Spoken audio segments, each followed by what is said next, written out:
मेरी बेटी अभी अभी जवान हो रही थी। यही उम्र होती है जब बच्चे उल्टी सीधी राह पकड़ लेते हैं और ये फिर भटक भी जाते हैं, और उनको भटकने में ज़्यादा देर नहीं लगती। मैं इसलिए परेशान थी क्योंकि मेरी एक ही बेटी थी और मुझे उसे अभी तक बहुत बचा बचा कर रखना पड़ता था, क्योंकि मेरे घर की समस्याएं कुछ ऐसी ही थी। उसे ट्यूशन जाने की परमिशन भी इसलिए दी जाती थी ताकि वो पढ़ाई अच्छे से कर सके, कुछ बन जाए। लेकिन मुझे आजकल उसकी हरकतें कुछ ठीक नहीं लग रही थी। उसमें 2-3 ऐसे काम किए थे जो बिल्कुल भी नज़रअंदाज करने वाले नहीं थे, और आज जब मैं उसे रोज़ाना की तरह बाथरूम में जाते हुए देखा तो उसका हाथ खाली नहीं था। वह कुछ छुपाते हुए बाथरूम के अंदर लेकर जा रही थी। मैंने पहले से ही बाथरूम की कुंडी खराब कर दी थी ताकि मैं देख सकूं कि वह अंदर क्या करती है, लेकिन शायद उसको इस बात का पता नहीं था। वह बाथरूम में चली गई और थोड़ी देर के बाद जब मैंने दरवाज़ा खोलकर देखा तो सामने का मंजर देखकर मैं हैरान रह गई। मेरे पैरों तले से ज़मीन निकल गई, मेरे आंखों में आंसू आ गए। मैंने अपना सर पीटना शुरू कर दिया। वो मेरे पास आई और कहने लगी, मम्मी मेरी बात तो सुनो। लेकिन मैंने जो देखा था उसके बाद और क्या देखना रह गया था। मेरी बेटी ने तो अपने दोनों, मेरा नाम गौरी है और मेरी एक ही बेटी थी जिसका नाम मैंने कामना रखा था। मेरी ज़िंदगी की सबसे हसीन हकीकत थी मेरी बेटी। मेरा पति मुझसे उम्र में बहुत बड़ा था। जब मेरी उससे शादी हुई थी तब मैं सिर्फ कमज़ोर सी लड़की थी जो अपने माँ बाप के फैसलों के आगे अपना सर झुकाने के सिवा कुछ नहीं कर सकी। मुझे मेरी मर्जी नहीं पूछी गई। बस ये देखकर रिश्ता तय कर दिया कि लड़के की अच्छी नौकरी है, जबकि वह लड़का नहीं, एक पूरा अधेड़ आदमी था। मैंने सब्र किया, खुद को तसल्ली दी कि शायद भगवान की इसमें कोई ना कोई लीला छुपी होगी। मेरी ज़िंदगी आसान नहीं थी। मेरे पति की ज़िंदगी की कई कई परतें थी और हर परत में मेरी परीक्षाएं छुपी हुई थी। मेरा सबसे बड़ा दुख ये था कि 5 साल तक मेरे कोई बच्चे ही नहीं हुए। वक्त गुजरने के साथ साथ ससुराल वालों के ताने बढ़ते गए। वो मुझे ऐसी नज़रों से देखते थे जैसे मैं बांझ हूँ, जैसे मैंने जानबूझकर उनके परिवार का चिराग जन्म देने से मना किया है। मैंने अपनी माँ से ये सब कहना चाहा, मगर वह कहती, सब्र कर बेटी, औरत का जेवर ही सब्र करना होता है। फिर 5 साल के बाद मेरी ज़िंदगी में एक खुशी आई। मेरी बेटी कामना मेरी गोद में आई तो यूं लगा जैसे बरसों के दुख एक पल में मिट गए। लेकिन खुशी का ये पल भी ज़्यादा दिन तक टिका नहीं। डॉक्टर ने वो फैसला सुना दिया जो मेरे पति के लिए किसी बम से कम नहीं था। उन्होंने कहा कि मैं दोबारा कभी माँ नहीं बन पाऊंगी। अस्पताल के वार्ड में खड़े मेरे पति ने वह शब्द कहा जो मेरी आत्मा को जख्मी कर गया, मैं फिर दूसरी शादी कर लूँगा। उसकी जुबान पर एक पल को भी अफसोस नहीं आया। मेरी आंखों में आंसू तैरने लगे। मैंने उस टाइम भी कुछ नहीं कहा क्योंकि मैं जानती थी कि मेरी कोई बात सुनने वाला है ही नहीं। लेकिन वक्त का फैसला कुछ और था। मेरे पति की उम्र इतनी हो चुकी थी कि उससे दूसरी शादी कौन करता भला, और गांव में भी उसके परिवार सारे बदनाम थे। इसलिए मेरे पति की दूसरी शादी तो नहीं हुई। धीरे धीरे उसका व्यवहार मेरे साथ बदलने लगा। उन दिनों मेरी बेटी कामना पढ़ने लगी थी और वो मेरे दिल का सुकून थी। मैं जब भी थकती तो उसके पास जाकर उसके नन्हे से हाथ को थाम लेती और मेरा हर दुख दूर हो जाता। उस बीच घर की समस्याएं भी संभलने लगी क्योंकि मैंने हिम्मत ना हारी। मेरी जिम्मेदारियां सिर्फ एक पत्नी और माँ की नहीं थी, मैं तो इस घर की रीढ़ की हड्डी बन चुकी थी। मेरे पति के घर वाले, जिनका मैंने हमेशा ख्याल रखा, मेरे सब्र की परीक्षाएं लेते रहते थे। उसकी माँ बहनें, सभी का बोझ मेरे कंधों पर था, और सबसे बड़ी परीक्षा उसकी 2 बहनें थी जो शादी के बाद डिवोर्स लेकर दोबारा इसी घर में आकर बैठी हुई थी। उनके साथ उनके बच्चे भी थे। वह सब मेरे छत्र छाया में थे, मगर किसी ने भी मेरा धन्यवाद ना किया। मेरी ज़िंदगी सुबह से शाम तक घर के कामों में लगी बीत जाती। सुबह की रोशनी फैलने से पहले मैं बिस्तर छोड़ देती और रात गए तक मेरे हाथ में काम का कोई न कोई बहाना जरूर होता। चूल्हा जलाती, बर्तन धोती, बच्चों की देखभाल करती, कभी किसी की इच्छाएं, कभी किसी के हुक्म, मगर मैंने कभी शिकायत नहीं की। मेरी सास को चाय वक्त पर चाहिए होती थी, नंदों को नाश्ता और मेरे पति को सुकून। मैंने खुद को कुर्बान कर दिया, मगर किसी ने मेरे एहसास को ना समझा। मैं कभी बीमार होती तो चुपचाप दर्द सह लेती क्योंकि मेरे लिए कोई फिक्र करने वाला था ही नहीं। कामना बड़ी होने लगी। वह खूबसूरत थी, तेज दिमाग थी, मेरे दिल का टुकड़ा थी। मैंने हमेशा चाहा कि वो मुझ जैसी जिंदगी ना बिताए और सुख से रहे, हंसे, बोले, वह अपने लिए कोई सपना देखे। लेकिन जिंदगी इतनी आसान ना थी। पति जो कभी मेरी परवाह नहीं करता था, वक्त के साथ साथ ज़्यादा बूढ़ा होता चला गया। वो मुझे सिर्फ उस वक्त याद करता जब उसे अपनी ज़रूरतें पूरी करनी होती। बाकी वक्त वह अपने गुस्से, अपने तानों में याद रखता। ये सब सहते सहते मैंने अपने अंदर की औरत को खो दिया। मैं बस गौरी ना रही, मैं एक जिम्मेदार औरत बन गई। एक ऐसी जिम्मेदार जिसे निभाया जा रहा था मगर उसे जीने का हक ना था। मगर मैंने हार नहीं मानी, क्योंकि मैं कामना के लिए जिंदा थी। वो मेरी रोशनी थी, मेरी उम्मीद थी। वो मेरी वो खुशी थी जिसे मैं दुनिया के ताने सहकर भी सीने से लगाया हुआ था। मुझे मालूम था कि मेरी परीक्षाएं अभी ख़त्म नहीं हुई, लेकिन मैंने फैसला कर लिया था कि अपनी बेटी के लिए मुझे मजबूत रहना होगा। मेरी बेटी अब बड़ी क्लास में चली गई थी। वह पढ़ाई में बहुत तेज़ थी, लेकिन उसकी फ़ीस के लिए मेरा पति 1 रुपया नहीं देता। उसका कहना था कि उसकी बहनों की बेटियां अनपढ़ हैं और अगर मेरी बेटी पढ़ गई तो वे लोग भी मुझसे जिद करेंगे। उसे अपनी बेटी से ज़्यादा अपनी बहनों की बेटियों की फ़िक्र थी। मेरे पास जो थोड़े बहुत पैसे होते थे मैं कामना की पढ़ाई में लगा देती थी, लेकिन अब मैं घर छोड़कर बाहर जाकर नौकरी भी नहीं कर सकती थी।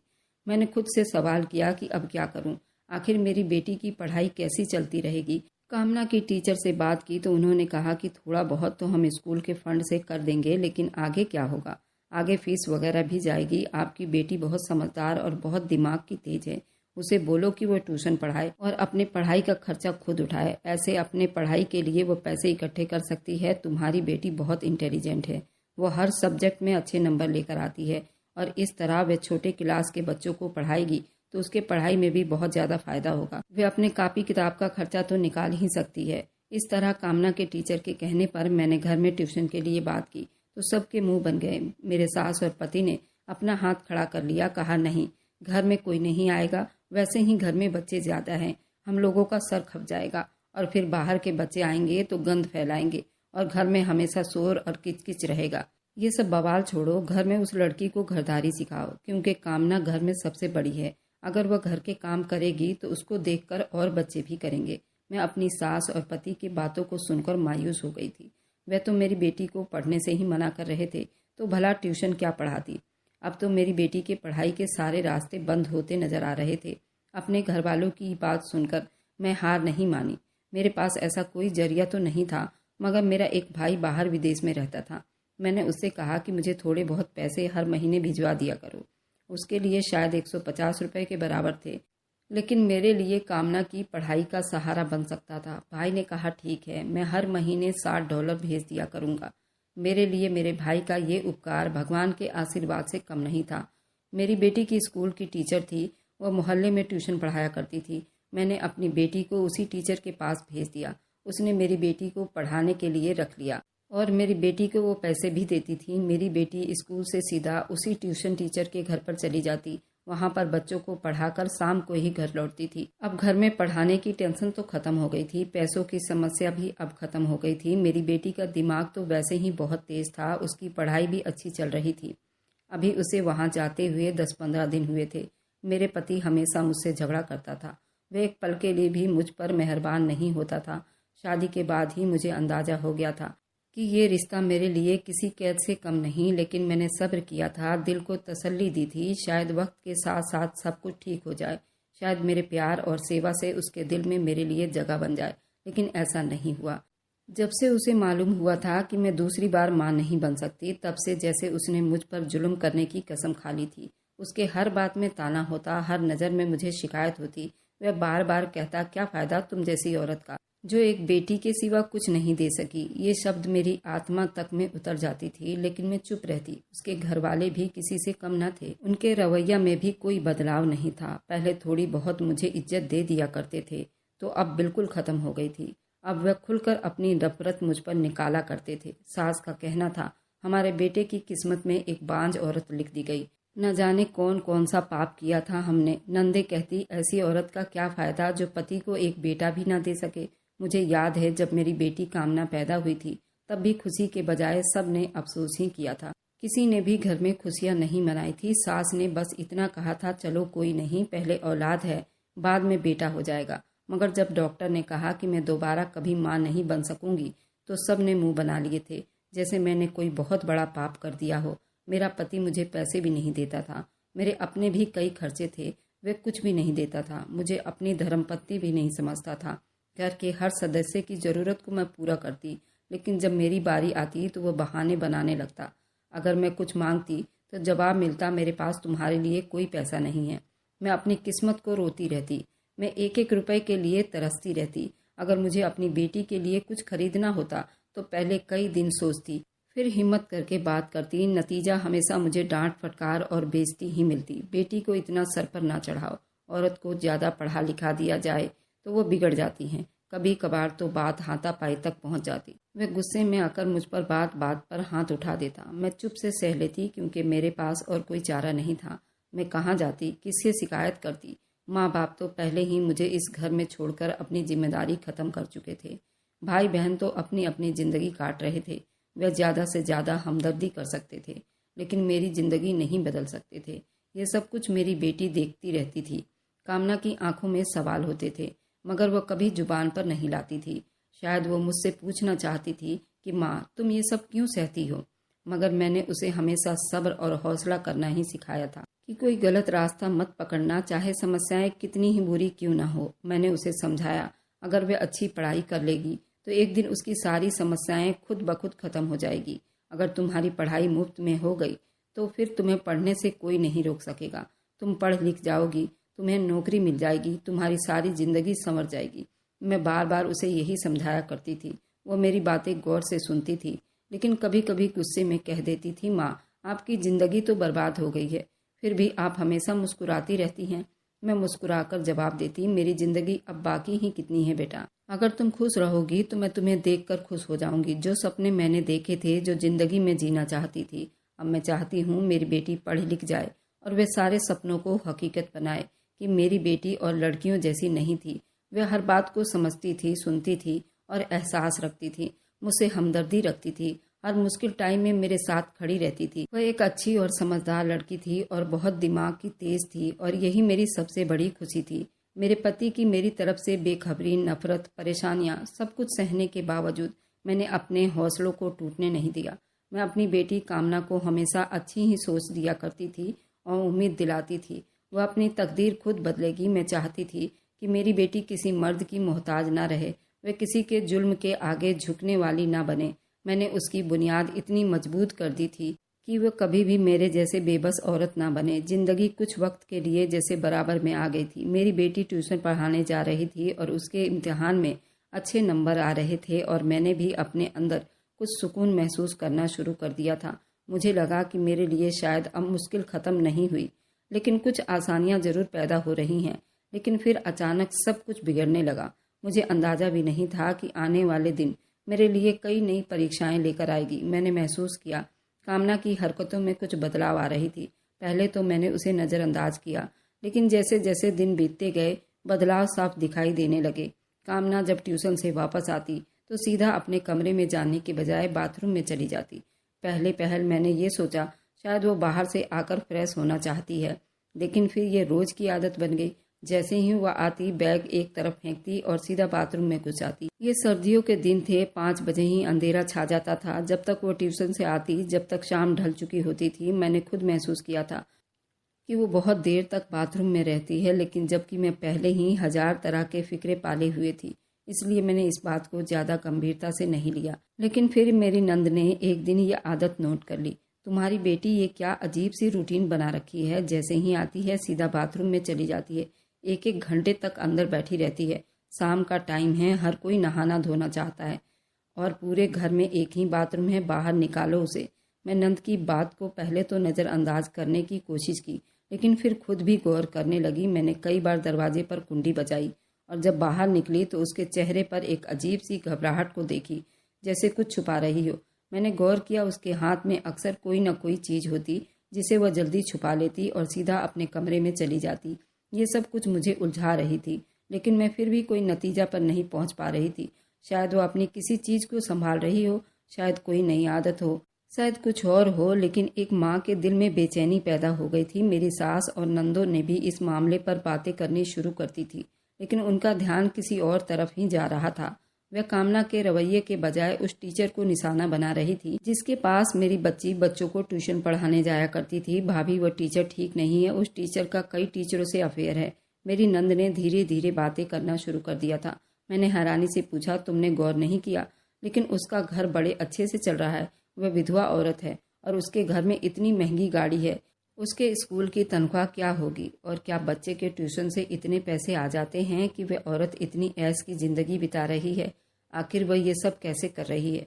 मेरी सास ने भी इस बात में हाँ मिलाई। मोहल्ले में सब लोग उस टीचर के बारे में बातें करते रहते थे। उसका किरदार ठीक नहीं। ऐसी औरतों के पास तुमने अपनी बेटी को भेजना शुरू कर दिया है। तुमने गलत की। मैं उनकी बातों से उलझ गई। ये सच था कि वो औरत विधवा थी और उसका घर काफ़ी अच्छे से चल रहा था, लेकिन इसका मतलब ये नहीं था कि उस पर उंगली उठाई जाए। मैंने जवाब देने की कोशिश की, मोहल्ले में तो हर किसी के बारे में कोई ना कोई बुरी राय रखता ही है।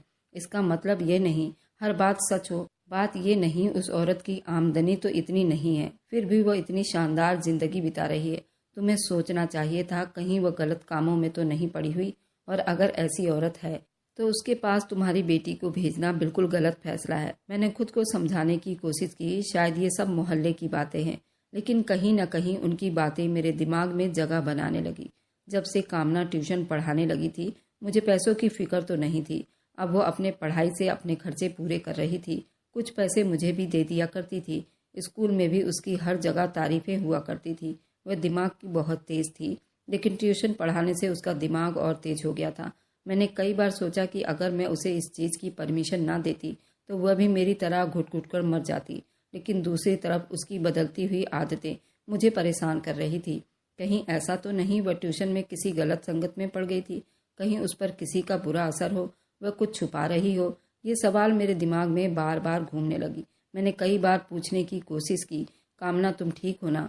ट्यूशन में सब कुछ ठीक चल रहा है? वह हमेशा मुस्कुराकर कहती, मम्मी सब ठीक है। लेकिन उसकी मुस्कुराहट में कुछ बदलाव होता, जैसे वो कुछ कहना चाहती हो लेकिन कह ना पा रही हो। मैंने फैसला किया कि मैं खुद उस ट्यूशन टीचर से जाकर मिलूंगी। मुझे ही मालूम करना था कि वहाँ सच में हो क्या रहा है। क्या मेरी बेटी किसी दबाव में है या कुछ छुपा रही है? लेकिन एक और सवाल मेरे दिमाग में था, अगर वह टीचर ठीक नहीं थी तो मैं अपनी बेटी को वहाँ भेजने के बजाय क्या कर सकती थी? हमारे पास तो कोई और रास्ता नहीं था। अगर मैं ट्यूशन बंद कर देती तो कामना की पढ़ाई और तरक्की रुक जाती। मेरा एक सपना था कि मेरी बेटी पढ़ लिख कर अच्छा इंसान बने, किसी आदमी की मोहताज ना रहे। मैं नहीं चाहती थी वह भी मेरी तरह बेबस जिंदगी बिताए। लेकिन अगर ये सब उसके साथ चल रहा है तो बाद में बहुत मुश्किल हो जाएगी। तो फिर मैं क्या करूँगी? ये सवाल मेरे दिल और दिमाग में बहुत तेज घूम रहे थे। मैं अपनी अगली चाल के बारे में सोच रही थी। मेरे दिल में पहले ही कई तरह के सोच चल रहे थे, लेकिन अब जब मेरे पति ने भी ये बात महसूस कर ली तो मेरा दिमाग और खराब हो गया। वह आदमी जो कभी अपनी बेटी की छोटी बड़ी बातों पर ध्यान नहीं देता था, अब अचानक से कामना की बदलती हुई हालतों पर ध्यान देने लगा था। आजकल कामना को क्या हो गया है? उसने अचानक एक दिन मुझसे पूछा। ये सुनकर मैं चौंक गई। उसके तरफ देखा। उसे कब से हमारी बेटी की फिक्र होने लगी, लेकिन फिर जल्दी समझ आ गया कि ये बात उसके कानों तक मेरी सास और नंदों ने पहुंचाई होगी। वे लोग कब से कामना के व्यवहार पर नजर रखे हुए थे और अब ये सब मेरे पति को भी बता चुके थे। कुछ नहीं, बस पढ़ाई का दबाव होगा। मैंने बात को टालने की कोशिश की। नहीं, ये कुछ और है, उसने गंभीरता से कहा। यह पहला मौका था जब हम दोनों किसी एक समस्या पर एक जैसे सोच रहे थे। वो शायद सख्त मिजाज पति तो था, लेकिन वह भी अपनी बेटी के बदलते व्यवहार को नज़रअंदाज नहीं कर सकता था। मैंने खुद को तसल्ली देने के लिए फैसला किया उस औरत के बारे में जानकारी हासिल करूं जिसके घर में मेरी बेटी बच्चों को ट्यूशन पढ़ाने जाया करती थी।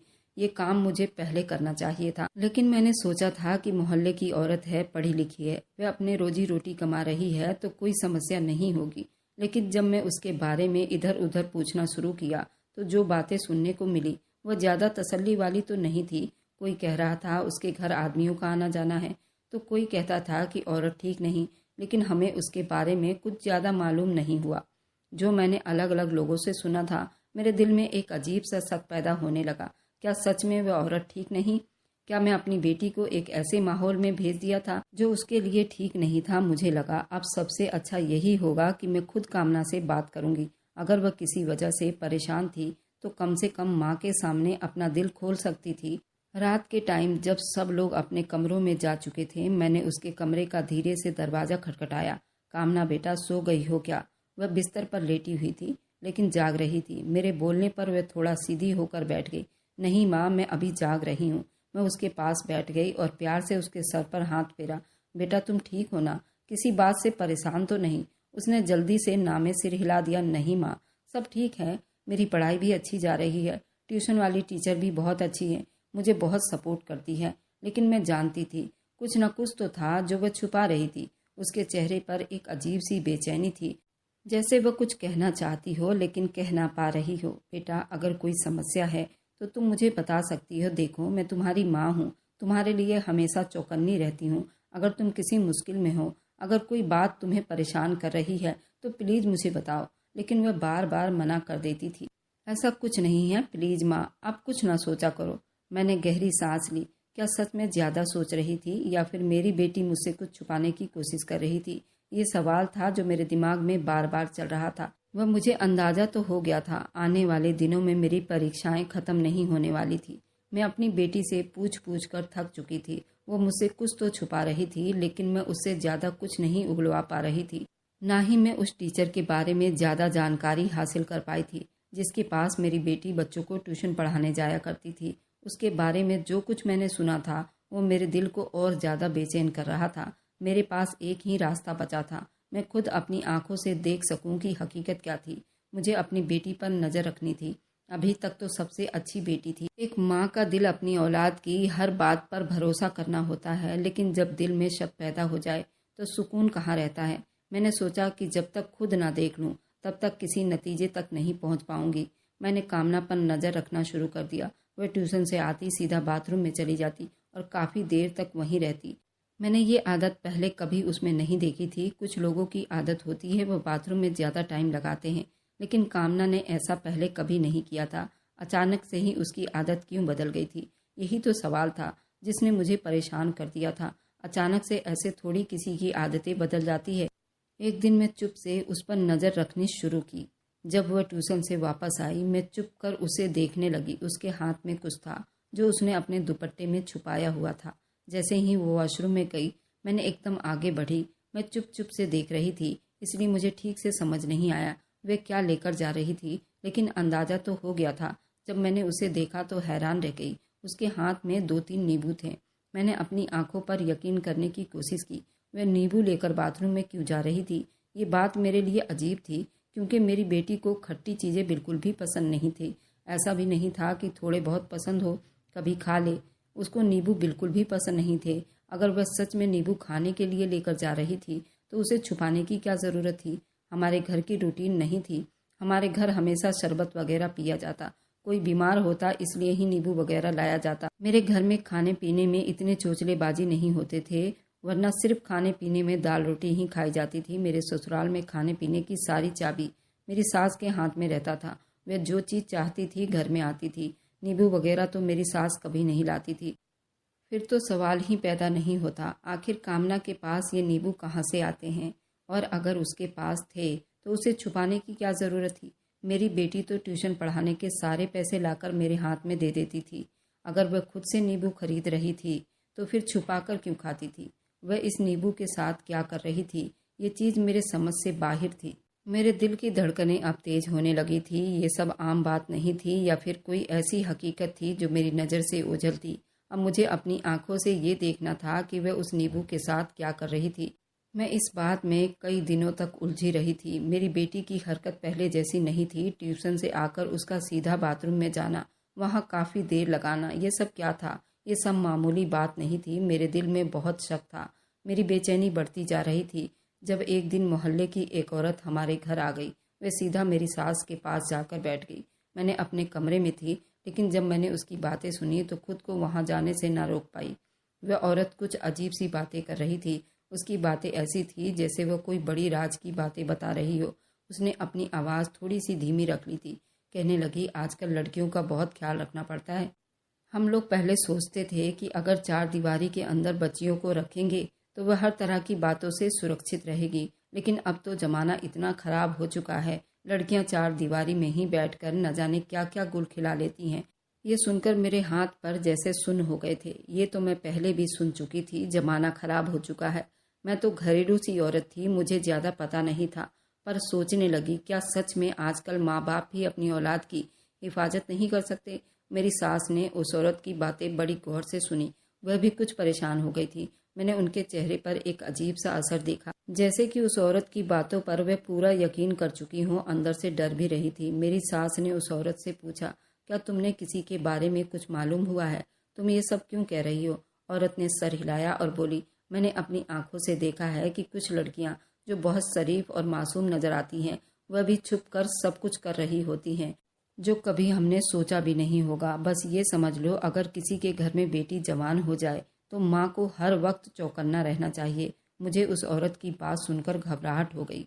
मेरी सास ने मेरी तरफ देखा और बोली, ये सब सुनकर तो सच में डर लग रहा है। मेरी पोती भी जवान हो रही है और कुछ दिनों से बहुत अजीब सी हरकतें कर रही है। ट्यूशन से आती है और जल्दी बाथरूम में घुस जाती है। तुम्हारे ख्याल में हमें क्या करना चाहिए? मोहल्ले की औरत ने कहा, उस पर नज़र रखनी चाहिए। जब तक तुम खुद उसे देख ना लो कुछ भी यकीन नहीं किया जा सकता है। ये सुनते ही मेरी परेशानी दुगनी हो गई थी। मैं चुपचाप वहाँ से उठकर अपने कमरे में आ गई, लेकिन मेरे दिल में अजीब हलचल सी मची हुई थी।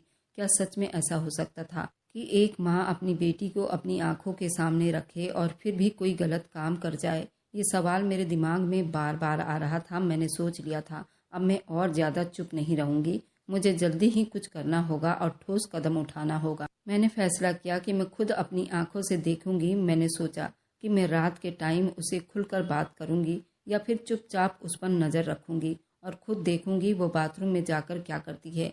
एक माँ का दिल कह रहा था कि शायद मैं कुछ ज़्यादा ही सोच रही हूँ, लेकिन दूसरी तरफ वह सारी चीज़ें थी जो मेरे सामने थी मेरी बेटी की बदलती हुई आदतें साबित कर रही थी। मेरी परेशानी हद से ज़्यादा बढ़ चुकी थी। हर पल मेरा दिल किसी अनजाने डर में डूबता जा रहा था। मैं अपनी बेटी के चेहरे को देखती तो पहले की तरह हंसती मुस्कुराती नजर आती थी, लेकिन अंदर ही अंदर मुझे महसूस हो रहा था वह कुछ छुपा रही थी। मैंने फैसला किया, मैं खुद देखूंगी कि अंदर क्या करती है। लेकिन ये काम आसान नहीं था। वह हमेशा बाथरूम की कुंडी लगा लेती थी। अगर मैं दरवाज़ा खटखटाती वह जल्दी ही होशियार हो जाती और शायद उस वक्त जो भी कुछ कर रही होती थी उसे रोक देती थी। इस सोच में मैंने एक तरकीब निकाली। मैंने चुपके से बाथरूम की कुंडी को तोड़ दी। ये कोई मुश्किल काम नहीं था। पुराने घरों में दरवाजे की कुंडियाँ अक्सर कमज़ोर हो जाती थी और हमारे घर में तो ऐसी कई चीज़ें पुरानी थी जो सालों से खराब पड़ी रहती थी। मैंने सोचा, अगर कुंडी टूट जाएगी तो घर के बाकी लोगों को यही लगेगा वह खुद ही कमज़ोर होकर टूट गई है और इस तरह मुझे अपना मकसद हासिल करने का मौका भी मिल जाएगा। कुंडी टूटी नहीं थी, मैंने खुद ही तोड़ दी थी। जब कुंडी टूटी तो घर में सब ने यही कहा कि अपने आप टूट गई होगी।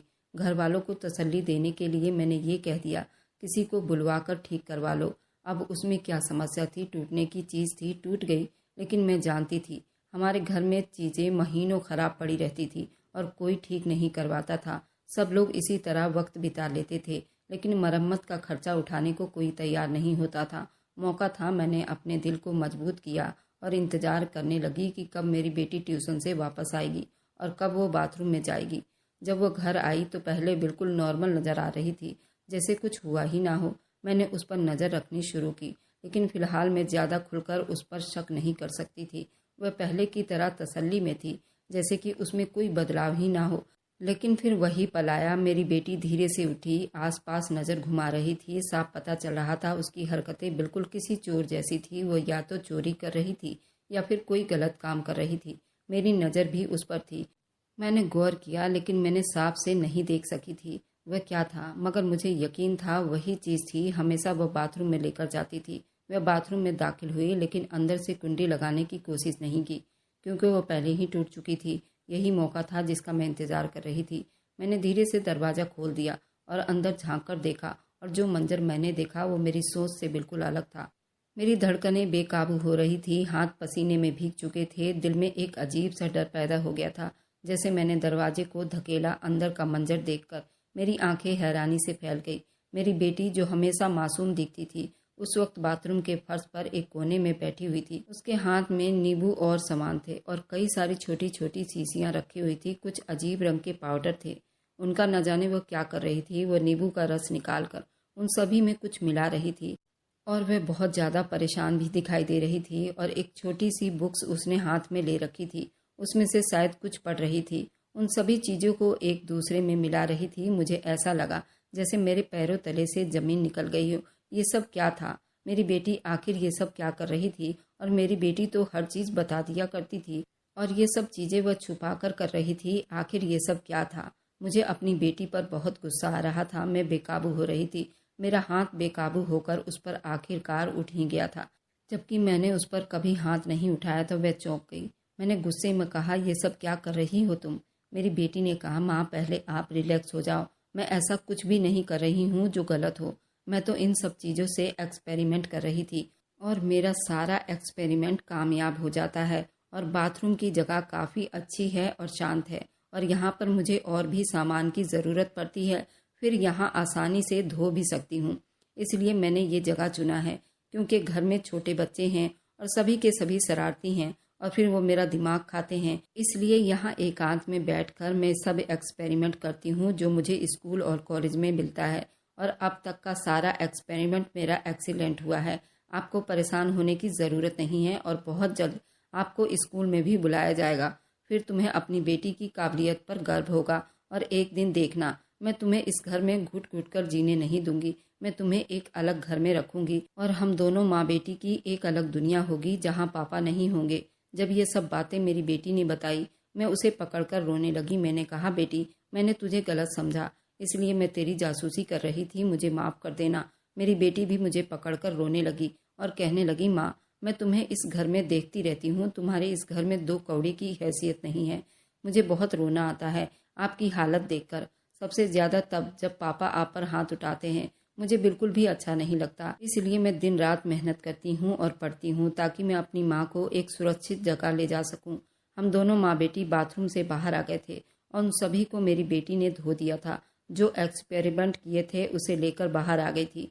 हमने घर वालों से किसी से कुछ नहीं कहा। अब मुझे अपनी बेटी पर खुद से ज़्यादा भरोसा था। 1 महीने के बाद मेरी बेटी के स्कूल से कॉल आया था। उन लोगों ने कहा था, तुम्हारी बेटी को स्कूल के तरफ से बाहर जाने का मौका मिल रहा है और वहाँ पर इसको और तरह के रिसर्च करने का मौका मिलेगा और साथ में इसको सैलरी भी दी जाएगी। मैं ये बात सुनकर मेरा पैर तो ज़मीन पर ही नहीं टिक रहा था। आखिर मेरी मेहनत रंग लाई थी, मेरी बेटी कामयाब हो गई थी। मेरी बेटी मुझे छोड़कर जाना नहीं चाहती थी और जब मैंने अपनी बेटी की कामयाबी अपने ससुराल वालों को सुनाया तो उनकी आंखें खुली की खुली रह गई। आज तुम्हारी बेटी ने हम सब का सर गर्व से ऊंचा कर दिया है।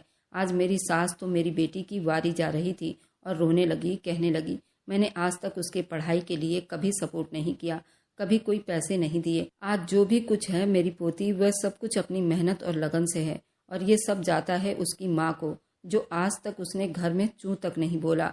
बहू, मैं आज तुमसे माफ़ी मांगती हूँ। मैं भी अपने सास के गले लग गई, जो कुछ भी हुआ, लेकिन आज मेरी बेटी कामयाब थी। मैं पिछले दिनों को भुलाना चाहती थी। मेरा पति तो शर्म से सर ऊपर नहीं उठा पा रहा था। उसने मेरी बेटी से माफ़ी मांगी और मुझसे भी माफ़ी मांगी और मेरी बेटी विदेश चली गई। उसका वहाँ पर 4 साल का कोर्स था, उसके बाद उसकी जॉब लगनी थी। आज मेरी बेटी कामयाब हो गई है। अब मेरे ससुराल वाले अपनी गलती का एहसास कर रहे हैं और वो मेरे साथ रहना चाहते हैं। क्या हमें उन लोगों को माफ़ कर देना चाहिए और अपने साथ रख लेना चाहिए? इस बारे में आप लोग अपनी राय ज़रूर बताइए। मैं आप लोगों के कमेंट का इंतज़ार करूंगी और उसके बाद ही कोई डिसीजन लूँगी। और फिर मेरी वीडियो जहां से भी आप लोग देखते हैं, कमेंट में अपने शहर और राज्य का नाम ज़रूर बताइए। मुझे आप लोगों के कमेंट पढ़ने में बहुत आनंद आता है और उन सभी का मैं बहुत बहुत धन्यवाद करना चाहती हूँ, जो लोग मेरी वीडियो को देखते हैं, लाइक करते हैं और फिर शेयर करते हैं।